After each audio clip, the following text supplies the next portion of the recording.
Buenas noches. Vamos a continuar la lectura de Drácula. En esta parte, todos los protagonistas se reúnen y diseñan un plan para poder acabar con el conde Drácula. Capítulo 15. Del diario del Dr. Seward. Continuación. Por un momento me dominó una fuerte cólera. Fue como si en vida hubiese abofeteado a Lucy. Golpeé fuertemente la mesa y me puse en pie al mismo tiempo que le decía: «Doctor Van Helsing, ¿está usted loco?» Él levantó la cabeza y me miró. La ternura que reflejaba su rostro me calmó de inmediato. «Me gustaría que así fuera», dijo él. «La locura sería más fácil de soportar comparada con verdades como esta. Oh, mi amigo, ¿por qué piensa que yo di un rodeo tan grande? ¿Por qué tomé tanto tiempo para decirle una cosa tan simple? ¿Es acaso porque lo odio y lo he odiado a usted toda mi vida? ¿Es porque deseaba causarle daño? ¿Era porque yo quería, ahora, después de tanto tiempo, vengarme por aquella vez que usted salvó mi vida y de una muerte terrible? Ah, no. Perdóneme, le dije yo. Mi maestro continuó. Mi amigo, fue porque yo deseaba ser cuidadoso en darle la noticia, porque yo sé que usted amó a esa niña tan dulce. Pero aún ahora no espero que usted me crea. Es tan difícil aceptar de golpe cualquier verdad muy abstracta, ya que nosotros podemos dudar que sea posible si siempre hemos creído en su imposibilidad. Y es todavía más difícil y duro aceptar una verdad concreta tan triste, y de una persona como la señorita Lucy. Hoy por la noche iré a probarlo. ¿Se atreve a venir conmigo? Esto me hizo tambalear. Un hombre no gusta que le prueben tales verdades. Bryon decía de los celos, y prueban la verdad pura de lo que más aborrecía. Él vio mi indecisión y habló. La lógica es simple, aunque esta vez no es lógica de loco, saltando de un montecillo a otro en un pantano con niebla. Si no es verdad, la prueba será un alivio. En el peor de los casos, no hará ningún daño. Si es verdad, ahí está la amenaza. Sin embargo, cada amenaza debe ayudar a mi causa, pues en ella hay necesidad de creer.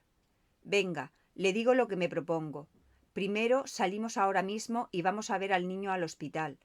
El doctor Vincent, del Hospital del Norte, donde el periódico dice que se encuentra el niño, es un amigo mío.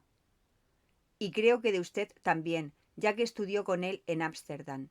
Permitirá que dos científicos vean su caso, si no quiere que lo hagan dos amigos. No le diremos nada, sino solo que deseamos aprender. Y entonces... sacó una llave de su bolsillo y la sostuvo ante mí. Entonces pasamos la noche, usted y yo, en el cementerio donde yace Lucy. Esta es la llave que cierra su tumba. Me la dio el hombre que hizo el féretro, para que se la diera a Arthur. Mi corazón se encogió cuando sentí que una horrorosa aventura parecía estar ante nosotros. Sin embargo, no podía hacer nada, así es que hice de tripas corazón y dije que sería mejor darnos prisa, ya que la tarde estaba pasando. Encontramos despierto al niño. Había dormido y había comido algo, y en conjunto iba mejorando notablemente.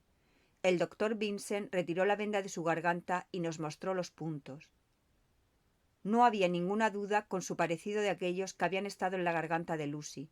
Eran más pequeños y los bordes parecían más frescos. Eso era todo. Le preguntamos a Vincent a qué los atribuía, y él replicó que debían ser mordiscos de algún animal, tal vez de una rata. Pero se inclinaba a pensar que era uno de esos murciélagos que eran tan numerosos en las alturas del norte de Londres.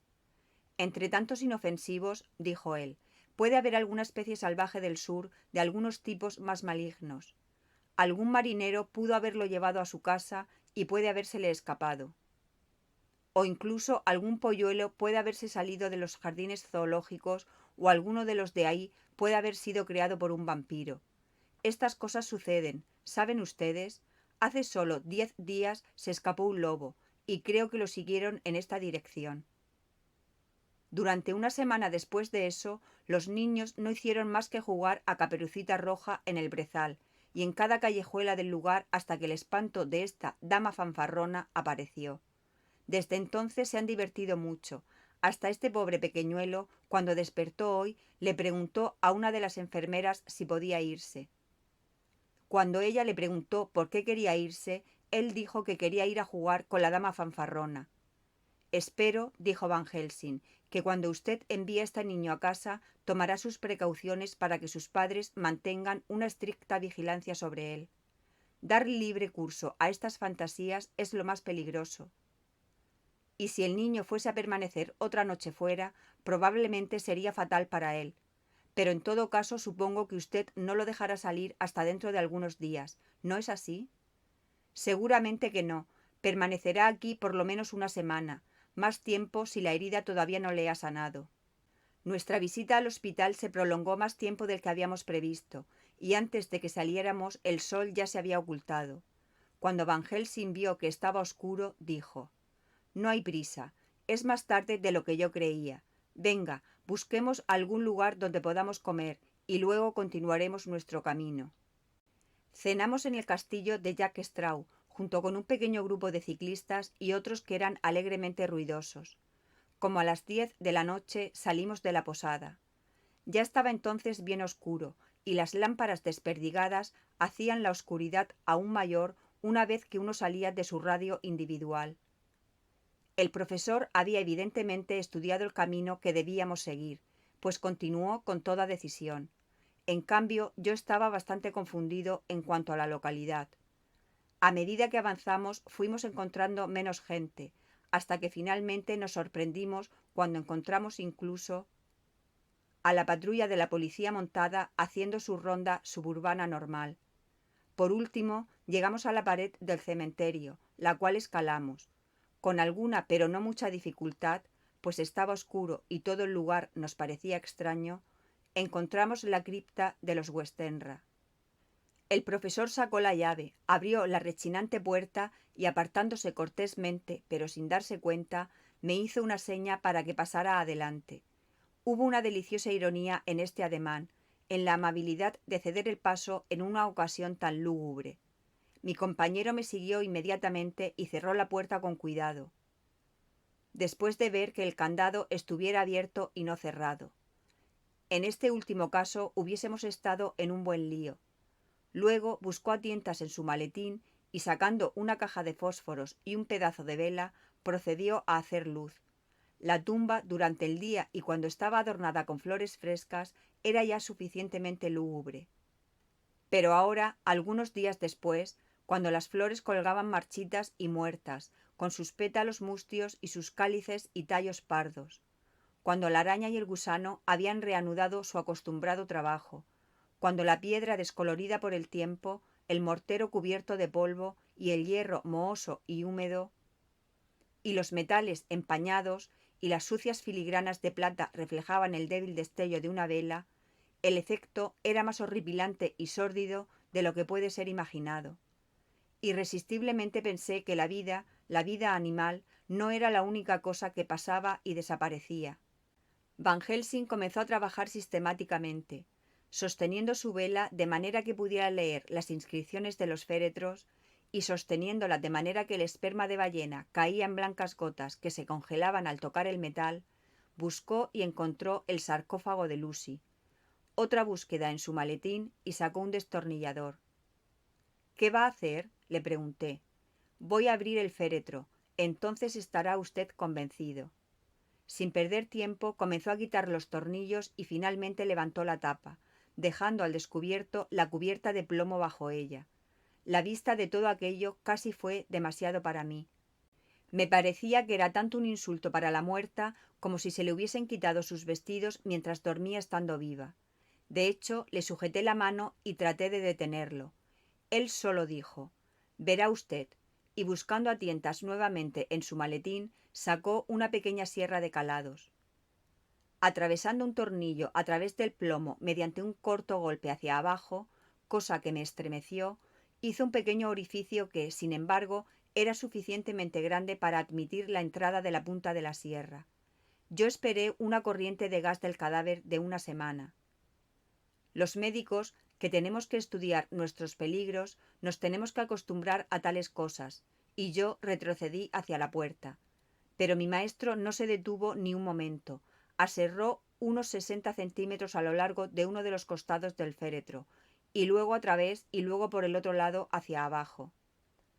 Tomando luego el borde de la pestaña suelta, lo dobló hacia atrás en dirección a los pies del féretro, y sosteniendo la vela en la abertura, me indicó que echara una mirada. Me acerqué y miré. El féretro estaba vacío. Ciertamente me causó una gran sorpresa y me dio una fuerte impresión. Pero Van Helsing permaneció inmóvil. Ahora estaba más seguro que antes sobre lo que hacía y más decidido a proseguir su tarea. ¿Está usted ahora satisfecho, amigo John?, me preguntó. Yo sentí que toda la rebeldía agazapada de mi carácter se despertaba dentro de mí y le respondí. Estoy satisfecho de que el cuerpo de Lucy no está en el féretro, pero eso solo prueba una cosa. ¿Y qué es lo que prueba, amigo John? Que no está ahí. Eso es buena lógica, dijo él, hasta cierto punto. Pero, ¿cómo puede usted explicarse que no esté ahí? Tal vez un ladrón de cadáveres, sugerí yo. Alguno de los empleados del empresario de pompas fúnebres pudo habérselo robado. Yo sentí que estaba diciendo tonterías, y sin embargo, aquella fue la única causa real que pude sugerir. El profesor suspiró. Debemos tener más pruebas. Venga conmigo, John. Cerró otra vez la tapa del féretro, recogió todas sus cosas y las metió en el maletín, apagó la luz y colocó la vela en el mismo lugar de antes. Abrimos la puerta y salimos. Detrás de nosotros cerró la puerta y le echó llave. Me entregó la llave diciendo: ¿Quiere guardarla usted? Sería mejor que estuviese bien guardada. Yo reí, con una risa que me veo obligado a decir que no era muy alegre, y le hice señas para que la guardara él. Una llave no es nada, le dije, puede haber duplicados. Y de todas maneras no es muy difícil abrir un candado de esa clase. Mi maestro no dijo nada, sino que guardó la llave en su bolsillo. Luego me dijo que vigilara un lado del cementerio mientras él vigilaba el otro. Ocupé mi lugar detrás de un árbol de tejo, y vi su oscura figura moviéndose hasta que las lápidas y los árboles lo ocultaron a mi vista. Fue una guardia muy solitaria. Al poco rato de estar en mi lugar, escuché un reloj distante que daba las 12, y a su debido tiempo dio la 1 y las 2. Yo estaba tiritando de frío, muy nervioso y enojado con el profesor por llevarme a semejante tarea, y conmigo mismo por haber acudido. Estaba demasiado frío y demasiado adormilado para mantener una aguda observación, pero no estaba lo suficientemente adormilado como para traicionar la confianza del maestro. En resumen, pasé un largo rato muy desagradable.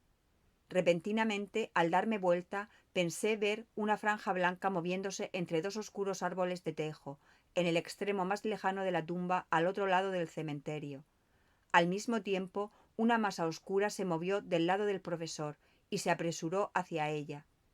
Luego yo también caminé, pero tuve que dar un rodeo por unas lápidas y unas tumbas cercadas, y tropecé con unas sepulturas. El cielo estaba nublado, y en algún lugar lejano un gallo tempranero lanzó su canto. Un poco más allí, detrás de una línea de árboles de enebros que marcaban el sendero hacia la iglesia, una tenue y blanca figura se apresuraba en dirección a la tumba. La propia tumba estaba escondida entre los árboles, y no pude ver dónde desapareció la figura. Escuché el crujido de unos pasos sobre las hojas en el mismo lugar donde había visto anteriormente a la figura blanca, y al llegar allí encontré al profesor sosteniendo en sus brazos a un niño tierno. Cuando me vio, lo puso ante mí y me dijo: ¿Está usted satisfecho ahora? No, dije yo en una manera que sentí que era agresiva. ¿No ve usted al niño? Sí, es un niño, pero ¿quién lo trajo aquí? ¿Está herido? Veremos, dijo el profesor, y movidos por el mismo impulso, buscamos la salida del cementerio, llevando con nosotros al niño dormido. Cuando nos hubimos alejado un pequeño trecho, nos recogimos tras un macizo de árboles. Encendimos un fósforo y miramos la garganta del niño. No tenía ni un arañazo ni cicatriz alguna. ¿Tenía yo razón?, pregunté triunfalmente. Llegamos apenas a tiempo, dijo el profesor, como meditando. Ahora teníamos que decidir qué íbamos a hacer con el niño, por lo que consultamos acerca de él. Si lo llevábamos a una estación de policía, tendríamos que dar declaración de nuestro movimiento durante la noche. Por lo menos tendríamos que declarar de alguna manera cómo habíamos encontrado al niño. así es que finalmente decidimos que lo llevaríamos al brezal y que si oíamos acercarse a un policía lo dejaríamos en un lugar en donde él tuviera que encontrarlo. Luego podríamos irnos a casa lo más pronto posible. A la orilla del brezal del Hampstead oímos los pesados pasos de un policía y dejamos al niño a la orilla del camino. Y luego esperamos y observamos hasta que vimos que él lo había iluminado con su linterna. Escuchamos sus exclamaciones de asombro y luego nos alejamos en silencio. Por suerte encontramos un coche cerca de los españoles y nos fuimos en él a la ciudad. No puedo dormir, por lo que estoy haciendo estas anotaciones. Pero debo tratar de dormir siquiera unas horas, ya que Van Helsing vendrá por mí al mediodía. Insiste en que lo acompañe en otra expedición semejante a la de hoy. 27 de septiembre. Dieron las 2 de la tarde antes de que encontráramos una oportunidad para realizar nuestro intento. Un funeral efectuado al mediodía había terminado, y los últimos dolientes rezagados se alejaban perezosamente en grupos cuando, mirando cuidadosamente detrás de un macizo de árboles de aliso, vimos cómo el sepulturero cerraba la verja detrás de él. Sabíamos que estaríamos a salvo hasta la mañana, en caso de que lo deseáramos. Pero mi maestro me dijo que no necesitaríamos más que una hora, a lo sumo. Nuevamente sentí esa horrible sensación de la realidad de las cosas, en la cual cualquier esfuerzo de la imaginación parece fuera de lugar, y me di cuenta distintamente de las amenazas de la ley que pendían sobre nosotros debido a nuestro impío trabajo. Además, sentí que todo era inútil, delictuoso como fuese el abrir un féretro de plomo, para ver si una mujer muerta cerca de una semana antes estaba realmente muerta. Ahora me parecía la mayor de las locuras abrir otra vez esa tumba, cuando sabíamos, por haberlo visto con nuestros propios ojos, que el féretro estaba vacío. Me encogí de hombros, sin embargo, permanecí en silencio, pues Van Helsing tenía una manera de seguir su propio camino, sin importarle quién protestara. Sacó la llave, abrió la cripta y nuevamente me hizo una cortés seña para que lo precediera. El lugar no estaba tan espantoso como la noche anterior. Pero, oh, cómo se sentía una indescriptible tristeza cuando le daba la luz del sol. Van Helsing caminó hacia el féretro de Lucy y yo lo seguí. Se inclinó sobre él y nuevamente torció hacia atrás la pestaña de plomo. Un escalofrío de sorpresa y espanto me recorrió el cuerpo. Allí yacía Lucy, aparentemente igual a como la habíamos visto la noche anterior a su entierro. Estaba, si era posible, más bella y radiante que nunca.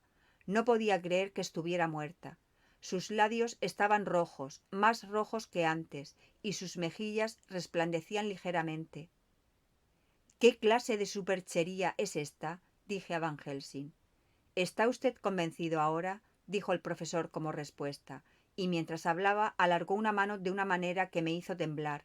Levantó los labios muertos y mostró los dientes blancos.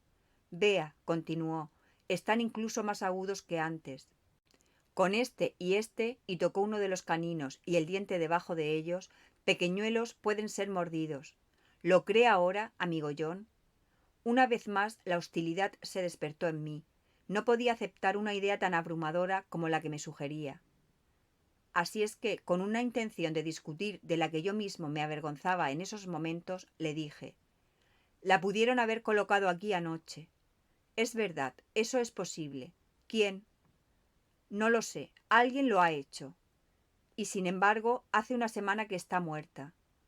La mayor parte de la gente no tendría ese aspecto después de tanto tiempo.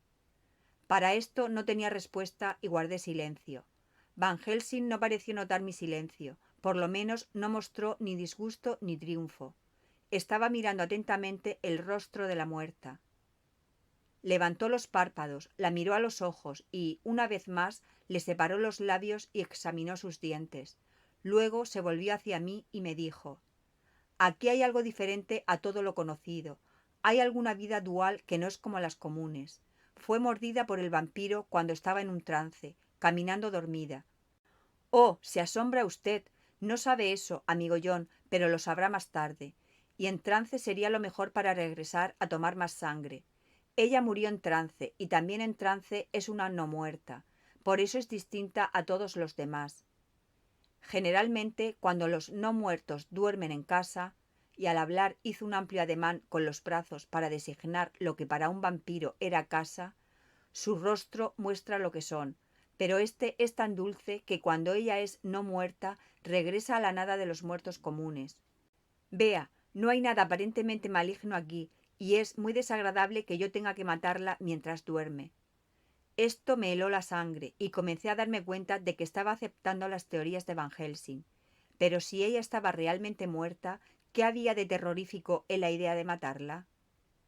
Él levantó su mirada hacia mí, y evidentemente vio el cambio en mi cara, pues dijo casi alegre: «Ah, ¿cree usted ahora?». Respondí: «No me presione demasiado, estoy dispuesto a aceptar. ¿Cómo va a hacer usted este trabajo macabro?». «Le cortaré la cabeza y llenaré su boca con ajo, y atravesaré su corazón con una estaca». Me hizo temblar pensar en la mutilación del cuerpo de la mujer que yo había amado. Sin embargo, el sentimiento no fue tan fuerte como lo hubiera esperado. De hecho, comenzaba a sentir repulsión ante la presencia de aquel ser, de aquella no muerta, como lo había llamado Van Helsing, y a detestarlo. ¿Es posible que el amor sea todo subjetivo o todo objetivo? Esperé un tiempo bastante considerable para que Van Helsing comenzara, pero él se quedó quieto, como si estuviese absorto en profundas meditaciones. Finalmente cerró de un golpe su maletín y dijo: «Lo he estado pensando y me he decidido por lo que considero lo mejor. Si yo actuara simplemente siguiendo mi inclinación, haría ahora, en este momento, lo que debe hacerse. Pero otras cosas seguirán, y cosas que son 1000 veces más difíciles y que todavía no conocemos. Esto es simple. Ella todavía no ha matado a nadie, aunque eso es cosa de tiempo. Y al actuar ahora sería quitar el peligro de ella para siempre. Pero luego podemos necesitar a Arthur. ¿Y cómo le diremos esto? Si usted, que vio las heridas en la garganta de Lucy y vio las heridas tan similares en el niño, en el hospital, si usted, que vio anoche el féretro vacío y lo ha visto hoy lleno, con una mujer que no solo no ha cambiado, sino que se ha vuelto más rosada y más bella en una semana después de muerta, si usted sabe todo esto y sabe de la figura blanca que anoche trajo al niño al cementerio y, sin embargo, no cree en sus propios sentidos, ¿cómo entonces puedo esperar que Arthur, quien desconoce todas estas cosas, crea? Dudó de mí cuando evité que besara a la moribunda. Yo sé que él me ha perdonado, pero creyendo que por ideas equivocadas yo he hecho algo que evitó que él se despidiera como debía. Y puede pensar que debido a otro error esta mujer ha sido enterrada viva, y en la más grande de todas las equivocaciones, que la hemos matado. Entonces argüirá que nosotros, los equivocados, somos quienes la hemos matado debido a nuestras ideas, y entonces se quedará muy triste para siempre. Sin embargo, nunca podrá estar seguro de nada, y eso es lo peor de todo. Y algunas veces pensará que aquella a quien amaba fue enterrada viva, y eso pintará sus sueños con los horrores que ella debe haber sufrido. Y otra vez pensará que pueda ser que nosotros tengamos razón, y que después de todo su amada era una no muerta. No, ya se lo dije una vez, y desde entonces yo he aprendido mucho. Ahora, desde que sé que todo es verdad, 100.000 veces más sé que debe pasar a través de las aguas amargas para llegar a las dulces. El pobre muchacho debe tener una hora que le hará parecer negra la faz del mismo cielo. Luego podremos actuar decisivamente y a fondo, y ponerlo en paz consigo mismo. Me he decidido. Vámonos. Usted regrese a su casa, por la noche, a su asilo, y vea que todo esté bien. En cuanto a mí, pasaré esta noche aquí en el cementerio. Mañana por la noche vaya a recogerme al Hotel Berkeley a las 10. Avisaré a Arthur para que venga también. Y también a ese fino joven de América que dio su sangre. Más tarde todos tendremos mucho que hacer.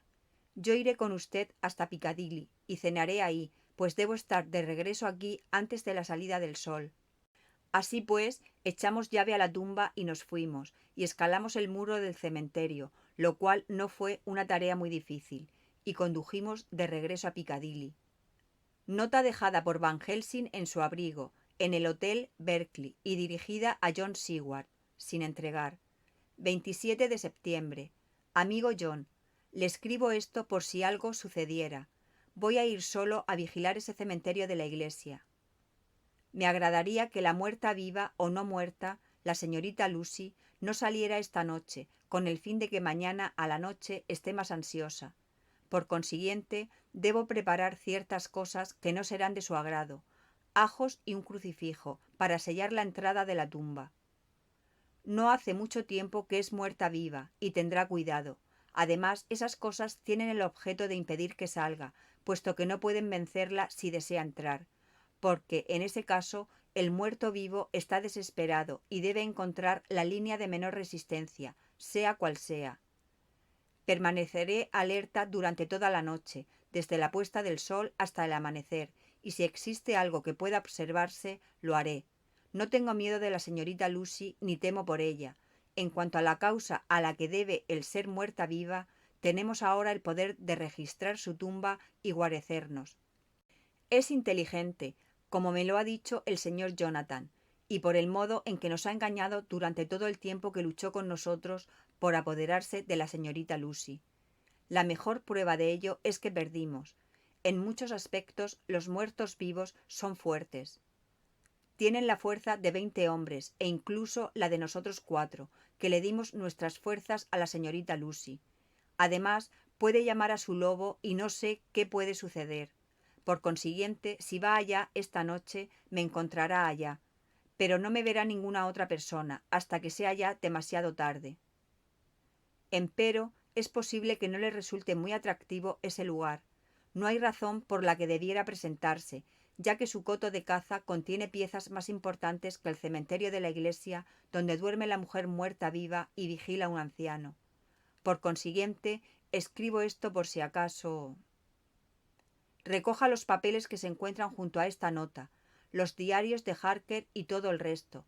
Léalos y, después, busque a ese gran muerto vivo, córtele la cabeza y queme su corazón o atraviéselo con una estaca, para que el mundo pueda estar en paz sin su presencia.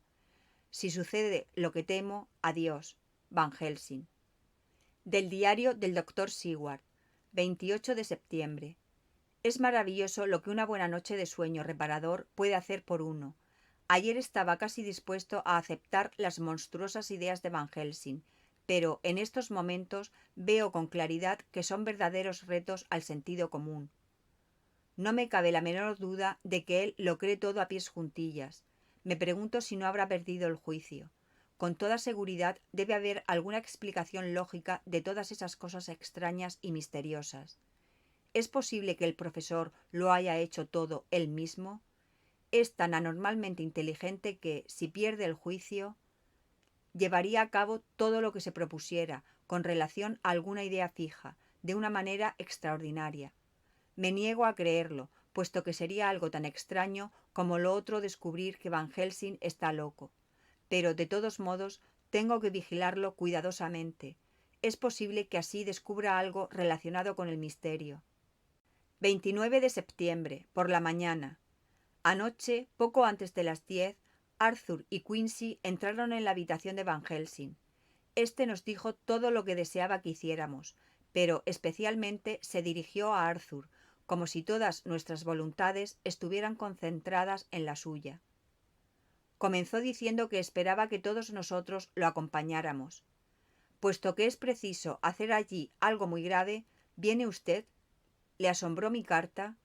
Las preguntas fueron dirigidas a Lord Godalming.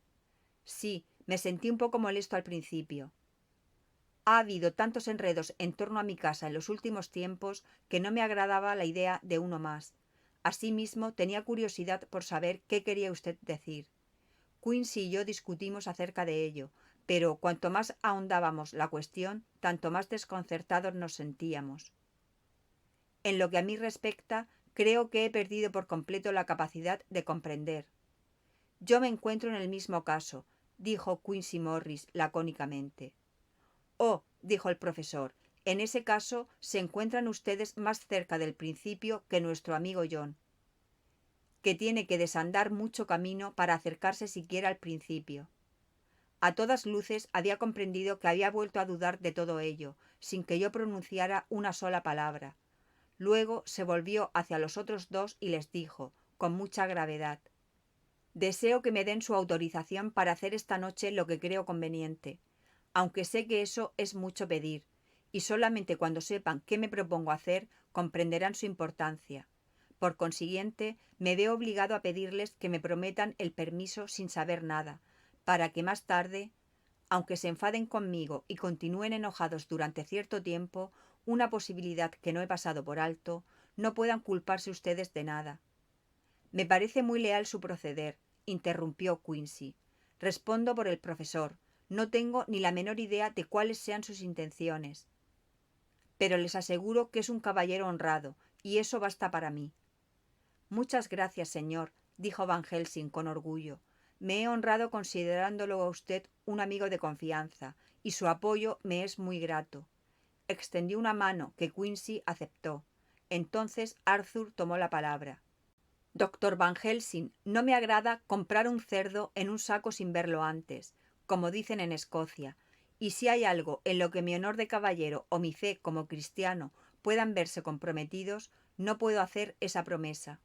Si puede usted asegurarme que esos altos valores no están en peligro de violación, le daré mi consentimiento sin vacilar un momento, aunque le aseguro que no comprendo qué se propone. Acepto sus condiciones, dijo Van Helsing, y lo único que le pido es que si considera necesario condenar alguno de mis actos, reflexione cuidadosamente en ello, para asegurarse de que no se hayan violado sus principios morales. De acuerdo, dijo Arthur, me parece muy justo, y ahora que ya hemos terminado las negociaciones, ¿puedo preguntar qué tenemos que hacer? Deseo que vengan ustedes conmigo en secreto, al cementerio de la iglesia de Kingstead. El rostro de Arthur se ensombreció, al tiempo que decía, con tono que denotaba claramente su desconcierto: ¿En dónde está enterrada la pobre Lucy? El profesor asintió con la cabeza, y Arthur continuó, y una vez allí, entraremos en la tumba. Arthur se puso en pie. Profesor, ¿está usted hablando en serio? ¿O se trata de alguna broma monstruosa? Excúseme, ya veo que lo dice en serio. Volvió a sentarse, pero vi que permanecía en una postura rígida y llena de altivez, como alguien que desea mostrarse digno. Reinó el silencio hasta que volvió a preguntar. ¿Y una vez en la tumba? Abriremos el ataúd. Eso es demasiado, exclamó poniéndose en pie lleno de ira. Estoy dispuesto a ser paciente en todo cuanto sea razonable, pero en este caso, la profanación de una tumba de la que... Perdió la voz, presa de indignación. El profesor lo miró tristemente. Si pudiera evitarle a usted un dolor semejante, amigo mío, dijo, Dios sabe que lo haría, pero esta noche nuestros pies hollarán las espinas, o de lo contrario, más tarde y para siempre, los pies que usted ama hollarán las llamas. Arthur levantó la vista, con rostro extremadamente pálido y descompuesto, y dijo, Tenga cuidado, señor, tenga cuidado.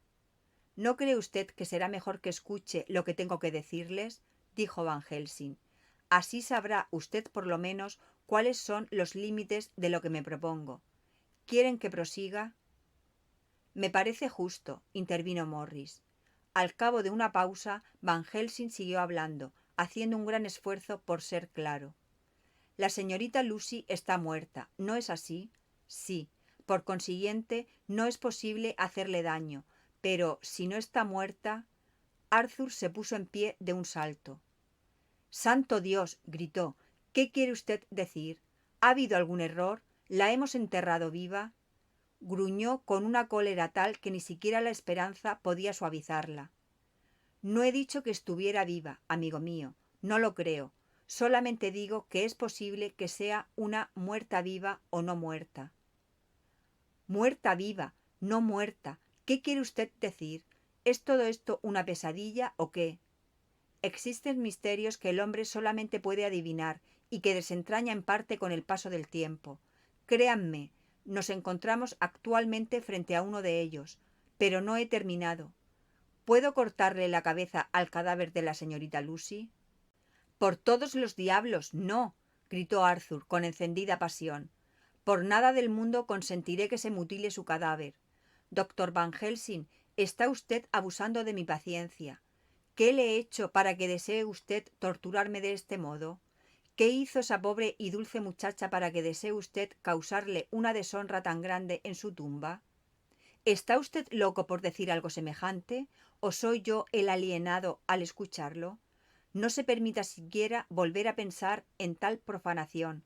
No le daré mi consentimiento en absoluto. Tengo el deber de proteger su tumba de ese ultraje, y les prometo que voy a hacerlo. Van Helsing se levantó del asiento en que había permanecido sentado durante todo aquel tiempo, y dijo, con gravedad y firmeza: Lord Godalming, yo también tengo un deber para con los demás, un deber para con usted y para con la muerta, y le prometo que voy a cumplir con él. Lo único que le pido ahora es que me acompañe, que observe todo atentamente y que escuche. Y si cuando le haga la misma petición más adelante no está usted más ansioso que yo mismo porque se lleve a cabo, entonces cumpliré con mi deber, pase lo que pase. Después, según los deseos de usted, me pondré a su disposición para rendirle cuentas de mi conducta, cuando y donde usted quiera. La voz del maestro se apagó un poco, pero continuó en tono lleno de conmiseración. Pero le ruego que no siga enfadado conmigo. En el transcurso de mi vida he tenido que llevar a cabo muchas cosas que me han resultado profundamente desagradables y que a veces me han destrozado el corazón. Sin embargo, nunca había tenido una tarea tan ingrata entre mis manos.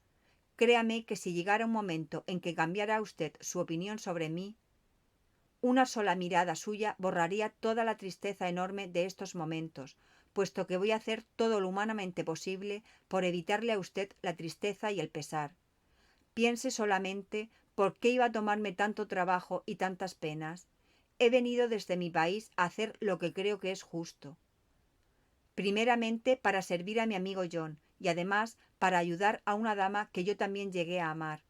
Para ella, y siento tener que decirlo, aun cuando lo hago para un propósito constructivo, di lo mismo que usted, la sangre de mis venas, se la di, a pesar de que no era como usted, el hombre que amaba, sino su médico y su amigo.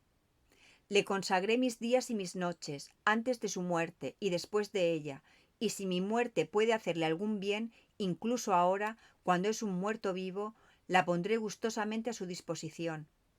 Dijo esto con una dignidad muy grave y firme, y Arthur quedó muy impresionado por ello. Tomó la mano del anciano y dijo con voz entrecortada: «Oh, es algo difícil de creer y no lo entiendo, pero al menos debo ir con usted y observar los acontecimientos». Capítulo 16 del diario del doctor Seward. Continuación. Eran las 12 menos cuarto en punto de la noche cuando penetramos en el cementerio de la iglesia, pasando por encima de la tapia, no muy alta. La noche era oscura, aunque, a veces, la luz de la luna se infiltraba entre las tensas nubes que cubrían el firmamento. Nos mantuvimos muy cerca unos de otros, con Van Helsing un poco más adelante, mostrándonos el camino. Cuando llegamos cerca de la tumba, miré atentamente a Arthur, porque temía que la proximidad de un lugar lleno de tan tristes recuerdos lo afectaría profundamente, pero logró controlarse. Pensé que el misterio mismo que envolvía todo aquello estaba mitigando su enojo. El profesor abrió la puerta y, viendo que vacilábamos, lo cual era muy natural, resolvió la dificultad entrando él mismo el primero. Todos nosotros lo imitamos y el anciano cerró la puerta. A continuación encendió una linterna sorda e iluminó el ataúd. Arthur dio un paso al frente, no muy decidido, y Van Helsing me dijo: «Usted estuvo conmigo aquí el día de ayer. ¿Estaba el cuerpo de la señorita Lucy en este ataúd?» «Así es». El profesor se volvió hacia los demás diciendo: «Ya lo oyen, y además no creo que haya nadie que no lo crea». Sacó el destornillador y volvió a quitarle la tapa al féretro. Arthur observaba muy pálido, pero en silencio. Cuando fue retirada la tapa, dio un paso hacia adelante. Evidentemente no sabía que había una caja de plomo o, en todo caso, no pensó en ello. Cuando vio la luz reflejada en el plomo, la sangre se agolpó en su rostro durante un instante, pero con la misma rapidez volvió a retirarse, de tal modo que su rostro permaneció extremadamente pálido. Todavía guardaba silencio. Van Helsing retiró la tapa de plomo y todos nosotros miramos y retrocedimos. El féretro estaba vacío. Durante varios minutos ninguno de nosotros pronunció una sola palabra. El silencio fue interrumpido por Quincy Morris. «Profesor, he respondido por usted. Todo lo que deseo es su palabra. No haría esta pregunta de ordinario, deshonrándolo o implicando una duda, pero se trata de un misterio que va más allá del honor o el deshonor. ¿Hizo usted esto?» «Le juro por todo cuanto considero sagrado que no la he retirado de aquí y que ni siquiera la he tocado. Lo que sucedió fue lo siguiente. Hace 2 noches mi amigo Seward y yo vinimos aquí, con buenos fines, créanme. Abrí este féretro, que entonces estaba bien cerrado, y lo encontramos como ahora, vacío. Entonces esperamos y vimos una forma blanca que se dirigía hacia acá, entre los árboles. Al día siguiente volvimos aquí, durante el día, y vimos que el cadáver reposaba ahí. ¿No es cierto, amigo John?» «Sí. Esa noche llegamos apenas a tiempo. Otro niñito faltaba de su hogar y lo encontramos, gracias a Dios, indemne, entre las tumbas. Ayer vine aquí antes de la puesta de sol, ya que al ponerse el sol pueden salir los muertos vivos. Estuve esperando aquí durante toda la noche, hasta que volvió a salir el sol, pero no vi nada.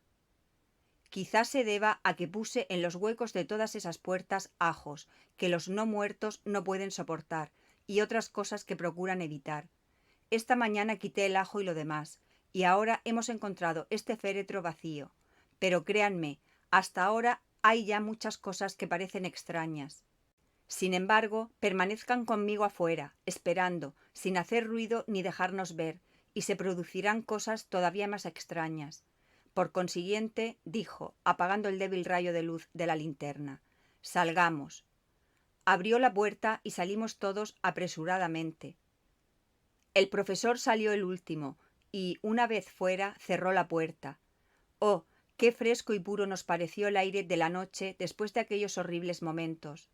Resultaba muy agradable ver las nubes que se desplazaban por el firmamento y la luz de la luna que se filtraba de vez en cuando entre jirones de nubes, como la alegría y la tristeza de la vida de un hombre. Qué agradable era respirar el aire puro que no tenía aquel desagradable olor de muerte y descomposición. Qué tranquilizador poder ver el resplandor rojizo del cielo detrás de la colina y oír a lo lejos el ruido sordo que denuncia la vida de una gran ciudad. Todos, cada quien a su modo, permanecimos graves y llenos de solemnidad. Arthur guardaba todavía obstinado silencio y, según pude colegir, se estaba esforzando por llegar a comprender cuál era el propósito y el significado profundo del misterio. Yo mismo me sentía bastante tranquilo y paciente, e inclinado a rechazar mis dudas y a aceptar las conclusiones de Van Helsing. Quincy Morris permanecía flemático, del modo que lo es un hombre que lo acepta todo con sangre fría, exponiéndose valerosamente a todo cuanto pueda suceder. Como no podía fumar, tomó un puñado bastante voluminoso de tabaco y comenzó a masticarlo. En cuanto a Van Helsing, estaba ocupado en algo específico. Sacó de su maletín un objeto que parecía ser un bizcocho semejante a una oblea y que estaba envuelto cuidadosamente en una servilleta blanca. A continuación, sacó un buen puñado de una sustancia blancuzca, como masa o pasta. Partió la oblea, desmenuzándola cuidadosamente, y lo revolvió todo con la masa que tenía en las manos. A continuación, cortó estrechas tiras del producto y se dio a la tarea de colocar en todas las grietas y aberturas que separaban la puerta de la pared de la cripta. Me sentí un tanto confuso y, puesto que me encontraba cerca de él, le pregunté qué estaba haciendo. Arthur y Quincy se acercaron también, movidos por la curiosidad. El profesor respondió: «Estoy cerrando la tumba para que la muerta viva no pueda entrar». «¿Va a impedirlo esa sustancia que ha puesto usted ahí?» «Así es. ¿Qué está usted utilizando?» Esa vez fue Arthur quien hizo la pregunta. Con cierta reverencia, Van Helsing levantó el ala de su sombrero y respondió: «La hostia. La traje de Ámsterdam. Tengo autorización para emplearla aquí». Era una respuesta que impresionó a todos nosotros, hasta a los más escépticos, y sentimos individualmente que en presencia de un fin tan honrado como el del profesor, que utilizaba en esa labor lo que para él era más sagrado, era imposible desconfiar. En medio de un respetuoso silencio, Cada uno de nosotros ocupó el lugar que le había sido asignado, en torno a la tumba, pero ocultos, para que no pudiera vernos ninguna persona que se aproximase. Sentí lástima por los demás, principalmente por Arthur. Yo mismo me había acostumbrado un poco, debido a que ya había hecho otras visitas y había estado en contacto con aquel horror. Y aún así, yo, que había rechazado las pruebas hacía aproximadamente una hora, sentía que el corazón me latía con fuerza. Nunca me habían parecido las tumbas tan fantasmagóricamente blancas. Nunca los cipreses, los tejos ni los enebros me habían parecido ser, como en aquella ocasión, la encarnación del espíritu de los funerales. Nunca antes los árboles y el césped me habían parecido tan amenazadores. Nunca antes crujían las ramas de manera tan misteriosa. Ni el lejano ladrar de los perros envió nunca un presagio tan horrendo en medio de la oscuridad de la noche. Se produjo un instante de profundo silencio, un vacío casi doloroso. Luego el profesor ordenó que guardáramos silencio con un siseo. Señaló con la mano y, a lo lejos, entre los tejos, vimos una figura blanca que se acercaba, una figura blanca y diminuta, que sostenía algo oscuro apretado contra su pecho. La figura se detuvo y, en ese momento, un rayo de la luna se filtró entre las nubes, mostrando claramente a una mujer de cabello oscuro, vestida con la mortaja encerada de la tumba. No alcanzamos a verle el rostro, puesto que lo tenía inclinado sobre lo que después identificamos como un niño de pelo rubio. Se produjo una pausa y, a continuación, un grito agudo, como de un niño en sueños o de un perro acostado cerca del fuego, durmiendo. Nos disponíamos a lanzarnos hacia adelante, pero el profesor levantó una mano, que vimos claramente contra el tejo que le servía de escondrijo, y nos quedamos inmóviles. Luego, mientras permanecíamos expectantes, la blanca figura volvió a ponerse en movimiento. Se encontraba ya lo bastante cerca como para que pudiéramos verla claramente. Y la luz de la luna daba todavía de lleno sobre ella. Sentí que el corazón se me helaba, y logré oír la exclamación y el sobresalto de Arthur cuando reconocimos claramente las facciones de Lucy Westenra. Era ella, pero cómo había cambiado. Su dulzura se había convertido en una crueldad terrible e inhumana, y su pureza en una perversidad voluptuosa. Van Helsing abandonó su escondite y, siguiendo su ejemplo, todos nosotros avanzamos. Los cuatro nos encontramos alineados delante de la puerta de la cripta. Van Helsing alzó la linterna y accionó el interruptor, y gracias a la débil luz que cayó sobre el rostro de Lucy, pudimos ver que sus labios estaban rojos, llenos de sangre fresca, y que había resbalado un chorro del líquido por el mentón, manchando la blancura inmaculada de su mortaja. Nos estremecimos, horrorizados, y me di cuenta, por el temblor convulsivo de la luz, de que incluso los nervios de acero de Van Helsing habían flaqueado. Arthur estaba a mi lado, y si no lo hubiera tomado del brazo para sostenerlo, se hubiera desplomado al suelo. Cuando Lucy, llamo Lucy a la cosa que teníamos frente a nosotros, debido a que conservaba su forma, nos vio, retrocedió con un gruñido de rabia, como el de un gato cuando es sorprendido. Luego sus ojos se posaron en nosotros. Eran los ojos de Lucy en forma y color, pero los ojos de Lucy perversos y llenos de fuego infernal, que no los ojos dulces y amables que habíamos conocido. En esos momentos, lo que me quedaba de amor por ella se convirtió en odio y repugnancia. Si fuera preciso matarla, lo habría hecho en aquel preciso momento con un deleite inimaginable. Al mirar, sus ojos brillaban con un resplandor demoníaco, y el rostro se arrugó en una sonrisa voluptuosa. ¡Oh, Dios mío! Cómo me estremecí al ver aquella sonrisa. Con un movimiento descuidado, como una diablesa llena de perversidad, arrojó al suelo al niño que hasta entonces había tenido en los brazos, y permaneció gruñendo sobre la criatura, como un perro hambriento al lado de un hueso. El niño gritó con fuerza y se quedó inmóvil, gimiendo. Había en aquel acto una muestra de sangre fría tan monstruosa que Arthur no pudo contener un grito.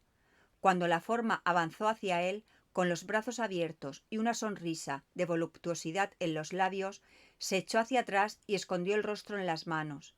No obstante, la figura siguió avanzando, con movimientos suaves y graciosos. «Ven a mí, Arthur», dijo, «deja a todos los demás y ven a mí. Mis brazos tienen hambre de ti. Ven y podremos quedarnos juntos. Ven, esposo mío, ven. Había algo diabólicamente dulce en el tono de su voz, algo semejante al ruido producido por el vidrio cuando se golpea, que nos impresionó a todos los presentes, aun cuando las palabras no nos habían sido dirigidas. En cuanto a Arthur, parecía estar bajo el influjo de un hechizo.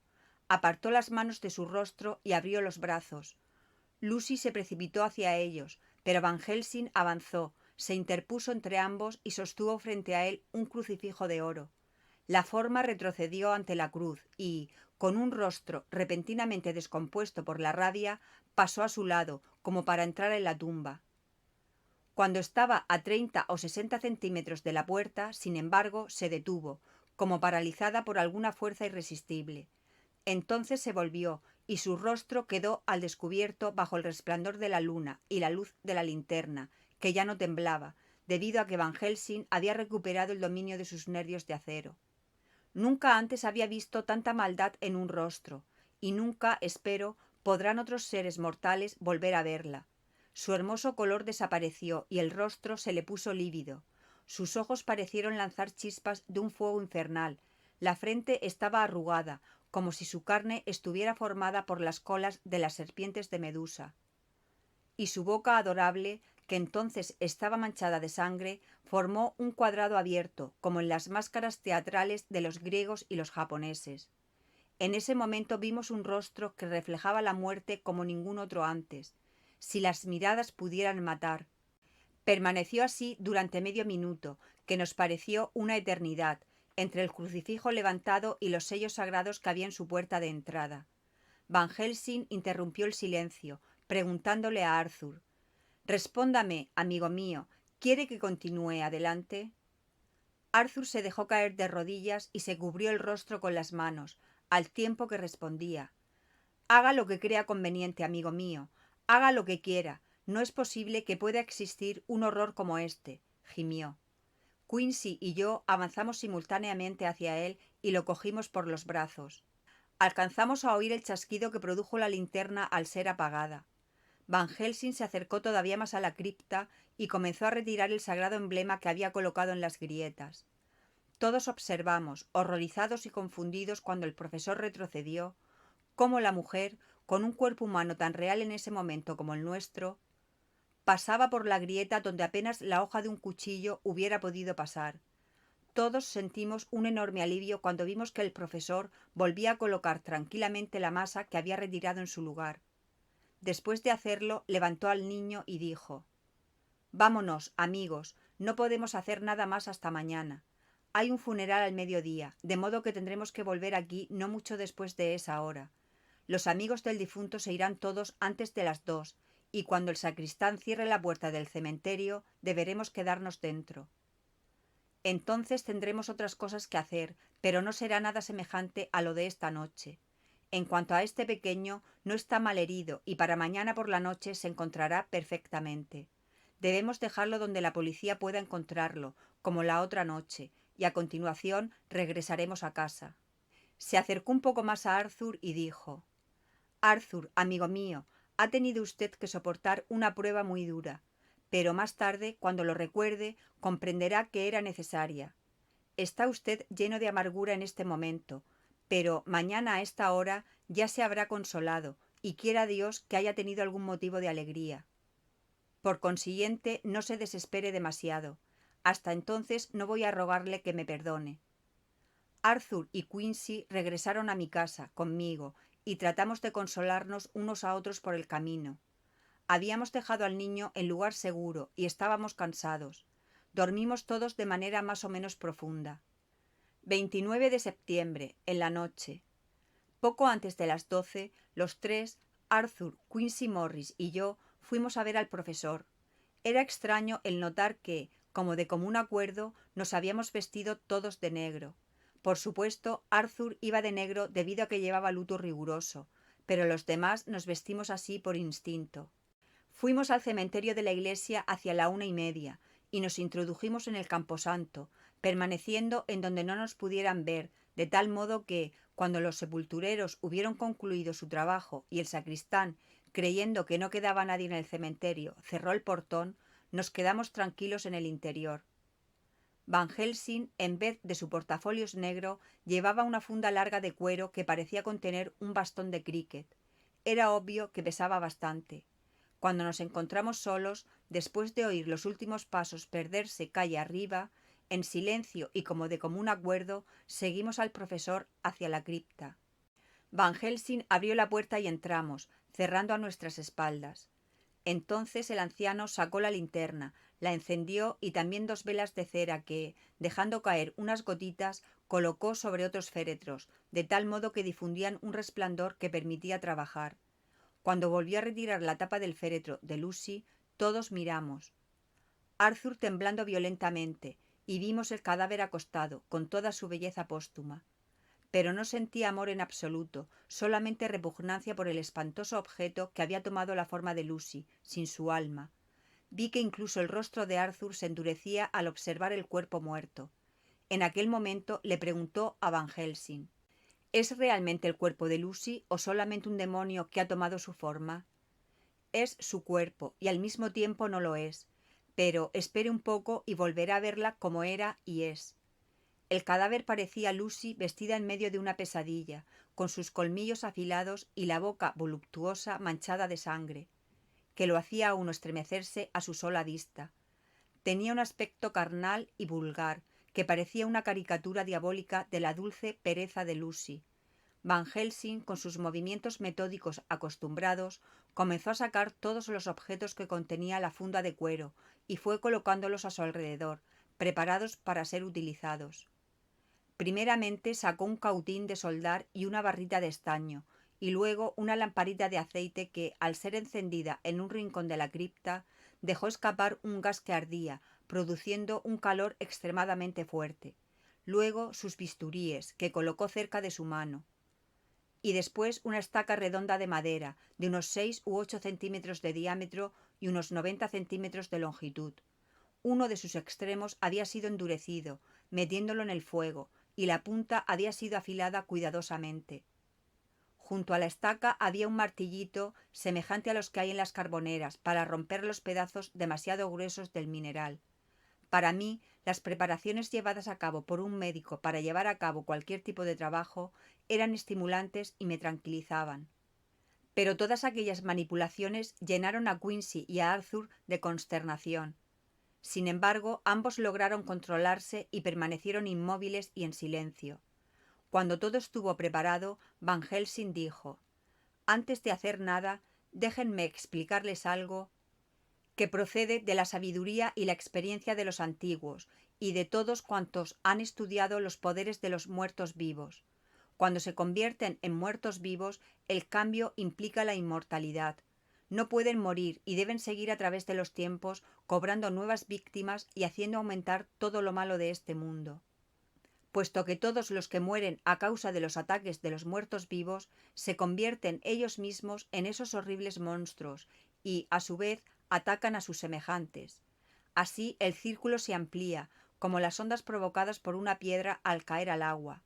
Amigo Arthur, si hubiera aceptado usted el beso aquel antes de que la pobre Lucy muriera, o anoche, cuando abrió los brazos para recibirla, con el tiempo, al morir, se convertiría en un Nosferatu, como los llaman en Europa Oriental, y seguiría produciendo cada vez más muertos vivos, como el que nos ha horrorizado.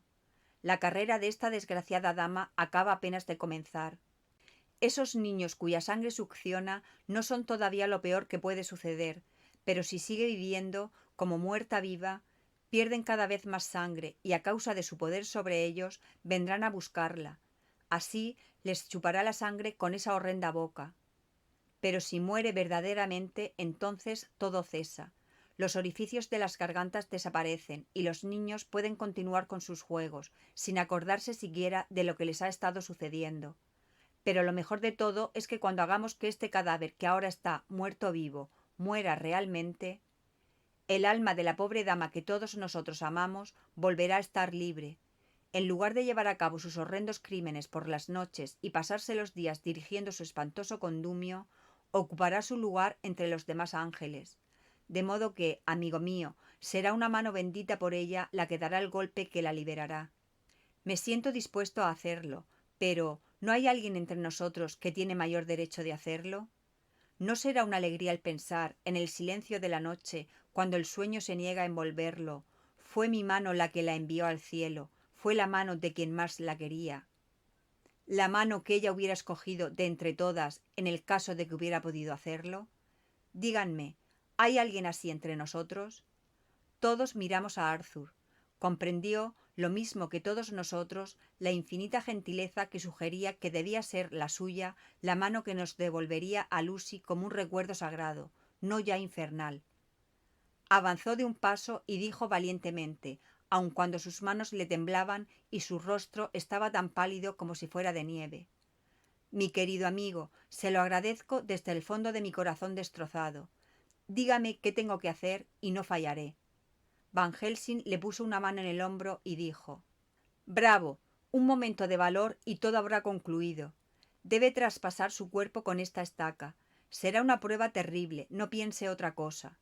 Pero solo durará un instante, y a continuación la alegría que sentirá será mucho mayor que el dolor que esa acción le produzca. De esta triste cripta saldrá usted como si volara en el aire. Pero no debe fallar una vez que ha comenzado a hacerlo. Piense solamente en que todos nosotros, sus mejores amigos, estaremos a su alrededor, sin cesar de orar por usted. Tome esa estaca en la mano izquierda, listo para colocarle la punta al cadáver sobre el corazón, y el martillo en la mano derecha. Luego, cuando iniciemos la oración de los difuntos, yo voy a leerla. Tengo aquí el libro y los demás recitarán conmigo. Entonces golpee en nombre de Dios, puesto que así todo irá bien para el alma de la que amamos, y la muerta viva morirá». Arthur tomó la estaca y el martillo, y, puesto que su mente estaba ocupada en algo preciso, sus manos ya no le temblaban en absoluto. Van Helsing abrió su misal y comenzó a leer, y Quincy y yo repetimos lo que decía del mejor modo posible. Arthur colocó la punta de la estaca sobre el corazón del cadáver y... Al mirar, pude ver la depresión en la carne blanca. Luego golpeó con todas sus fuerzas. El objeto que se encontraba en el féretro se retorció y un grito espeluznante y horrible salió de entre los labios rojos entreabiertos. El cuerpo se sacudió, se estremeció y se retorció, con movimientos salvajes. Los agudos dientes blancos se cerraron hasta que los labios se abrieron y la boca se llenó de espuma escarlata. Pero Arthur no vaciló un momento. Parecía una representación del dios escandinavo Thor, mientras su brazo firme subía y bajaba sin descanso, haciendo que penetrara cada vez más la piadosa estaca. Al tiempo que la sangre del corazón destrozado salía con fuerza y se esparcía en torno a la herida. Su rostro estaba descompuesto y endurecido a causa de lo que creía un deber. El verlo nos infundió valor y nuestras voces resonaron claras en el interior de la pequeña cripta. Paulatinamente fue disminuyendo el temblor y también los movimientos bruscos del cuerpo. Los dientes parecieron morder y el rostro temblaba. Finalmente el cadáver permaneció inmóvil. La terrible obra había concluido. El martillo se le cayó a Arthur de las manos. Giró sobre sus talones y se hubiera caído al suelo si no lo hubiéramos sostenido. Gruesas gotas de sudor aparecieron en su frente y respiraba con dificultad.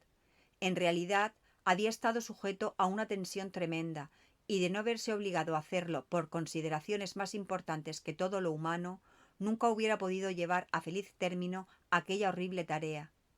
Durante unos minutos estuvimos tan ensimismados con él que ni miramos al féretro en absoluto. Cuando lo hicimos, sin embargo, un murmullo de asombro salió de todas nuestras bocas.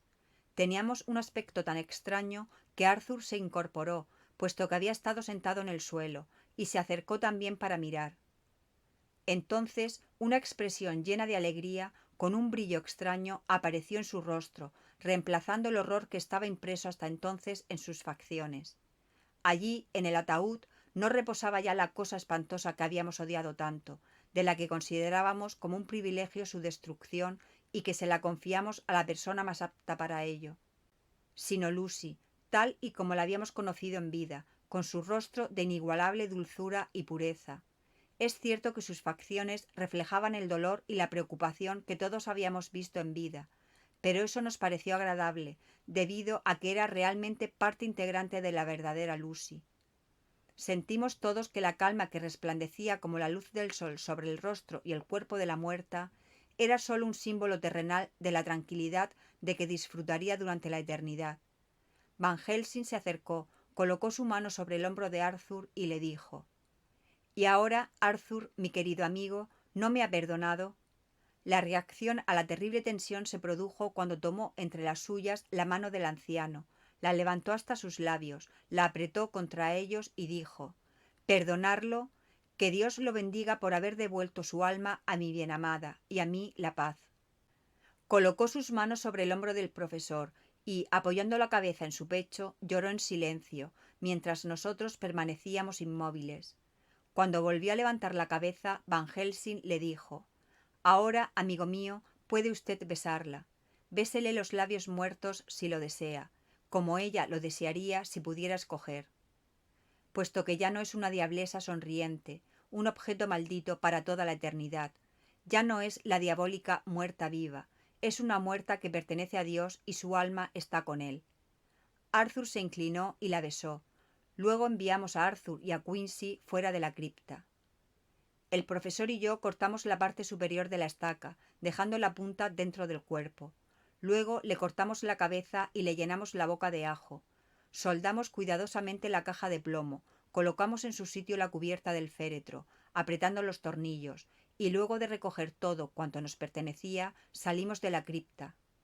El profesor cerró la puerta y le entregó la llave a Arthur.